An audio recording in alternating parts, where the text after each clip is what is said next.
JTR media house. موجودہ معاشی بحران میں ہم اور آپ کیا کر سکتے ہیں؟ کہ جتنی ہم نے باتیں کی یہ تو کافی ساری ہو گئی. ہم اور آپ تو سارے کنزین میں شمار ہوتے ہیں، اتنا حافظہ نہیں ہے کہ ہم اس کو کر لیں نمبر وائز. ہاں، سب سے پہلے دیکھیں چند ایک چیزیں. سب سے پہلے نمبر پہ دیکھیں، سب سے پہلے نمبر پہ آپ کو موجودہ حالات کو ادراک کرنا ہے، ایک ذمہ دار شہری بننا ہے، اور ذمہ دار شہری بننے کا سنجیدگی بہت ضروری ہے. اپنے ارد گرد کے لوگوں کو آپ سدھار دیں، کم سے کم چند لوگ شرپسندی سے بچ جائیں گے. آپ کا جو ایریا آف انفلوئنس ہے وہاں پر آپ لوگوں کو سدھاریں. دوسرے نمبر پہ کرنے کا کام یہ ہے کہ اس میں صبر کریں، تھوڑا سا تحمل سے کام لیں، چیزوں پر جلدی ریئیکٹ نہ کریں. بہت سی چیزیں ہوں گی اور سامنے آئیں گی. ظاہر ہے پاکستان جو اس حالت تک پہنچا ہے یہ ہمارے منتخب کردہ سیاستدان ہیں جن کی غلط پالیسیز ہیں، یا ہمارے ہی منتخب کردہ وہ اکانومسٹ تھے جنہوں نے غلط پالیسیز دی ہیں. پاکستان کے ہی فرزند ہیں نا سارے، کوئی امریکنز تو آ کے یہاں نہیں بیٹھ کے وہ بنا گئے. تو یہ جو صورتحال ہے یہ ہم پاکستانیوں کی پیدا کردہ ہے، اس کو ریکٹیفائی بھی ہم نے کرنا ہے. تیسرے نمبر پہ کرنے کا کام یہ ہے کہ قرآن مجید ہمیں یہ بتاتا ہے کہ توبہ اور استغفار کریں، اپنے گناہوں سے توبہ کریں. جو قومیں توبہ اور استغفار کرتی ہے، گناہوں کی معافی اللہ سے مانگتی ہے، بحیثیت قوم جتنی بھی غلطیاں ہم سے ہو رہی ہیں، اپنے ملک کی ہم قدر نہیں کرتے، ملک سے جو محبت ہونی چاہیے وہ نہیں کر رہے ہیں، ملک کی جو قدر ہونی چاہیے وہ ہمارے ہاں نہیں ہے. چھوٹی چھوٹی بات پہ لوگ کہتے ہیں یہ سب پاکستان کی وجہ سے، حالانکہ ہم سب ان لوگوں سے، آپ افغانیوں سے پوچھیں جن کا وطن کتنے سال جنگ کے اندر لگا رہا ہے، اور آپ ان کی حب الوطنی کو کمپیئر کیجئے پاکستانیوں کے ساتھ، آپ حیران ہوں گے کہ ان میں حب الوطنی پاکستانیوں سے کئی 100% زیادہ ہے اس کی بنسبت جو ہمارے ہاں ہیں. تو قومیں جو ہیں وہ اپنے وطن سے اگر متنفر ہو جائیں، اب جو سوشل میڈیا پہ سطحیت کا ایک طوفان ہے، ایک تصویر پہ لیتے ہیں اور اس پہ پوری دنیا کے فیصلے ہونا شروع ہو جاتے ہیں، تو ایک دن میں فیصلہ نہیں ہوتا. اگلا کام یہ تو ہے کہ توبہ استغفار کریں، اللہ سے گناہ مانگیں، اللہ کو راضی کریں. جو قومیں اللہ تعالیٰ سے معافی مانگ دیتے ہیں تو اللہ تعالیٰ آسمان سے ان کے لیے رحمت کے فیصلے کر دیتے ہیں. دنیا کا جو سارا نظام ہے وہ جو خدا امریکہ کو سپر پاور بنا سکتا ہے، پاکستانیوں کو بھی بنا سکتا ہے.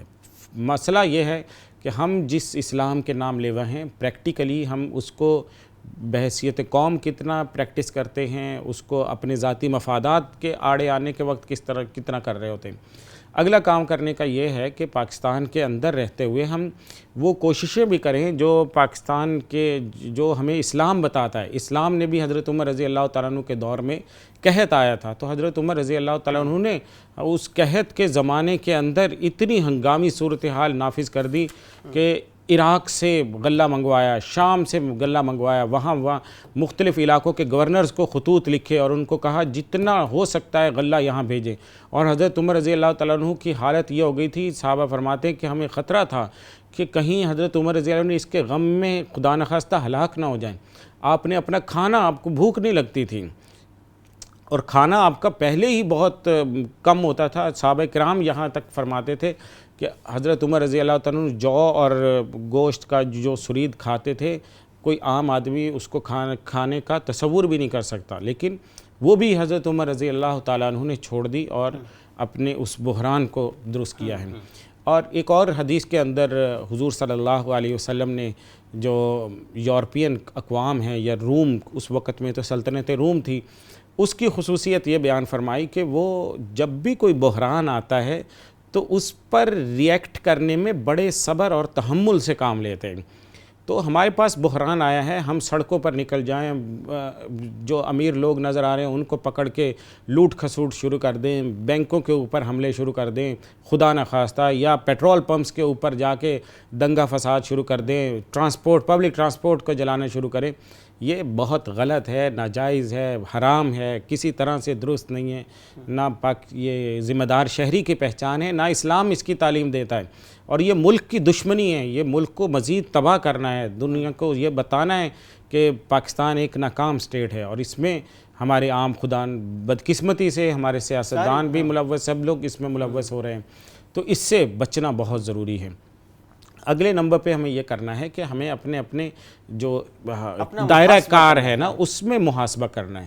ہم اپنے گھر کو تو درست کر سکتے ہیں، ہمارے گھر کے اندر جو بجٹ آ رہا ہے اس کو ہم تھوڑا لیمٹ کریں، کچھ سیونگز بڑھا دیں، دنیا میں تو ویسے بھی اصول یہ ہے کہ 40% تک آپ سیونگ کریں، لیکن ان دنوں کے اندر آپ سیونگ بڑھائیں تاکہ آگے اگر کوئی اسٹریس آتا ہے، کوئی خدا نخواستہ مہنگائی ہو جاتی ہے تو آپ مانگنے کی ذلت سے بچ جائیں، آپ کے پاس اتنے ریسورسز ہوں کہ اپنی ضروریات پوری کر سکیں۔ تو اپنے گھروں کے بجٹ کی پہ نظر ثانی کریں، اپنے بچوں کو بٹھائیں، اپنے گھر والوں کو بٹھائیں، اپنے بجٹ کو دیکھیں، جو غیر ضروری فضول کی جو ایکسپینسز ہو رہے ہیں ان کو کٹ لگائیں، کچھ کٹ کر لگا کے ان چیزوں کو سیو کرنا شروع کریں تاکہ آگے کوئی بحران آتا ہے تو اس میں آپ بچ سکیں۔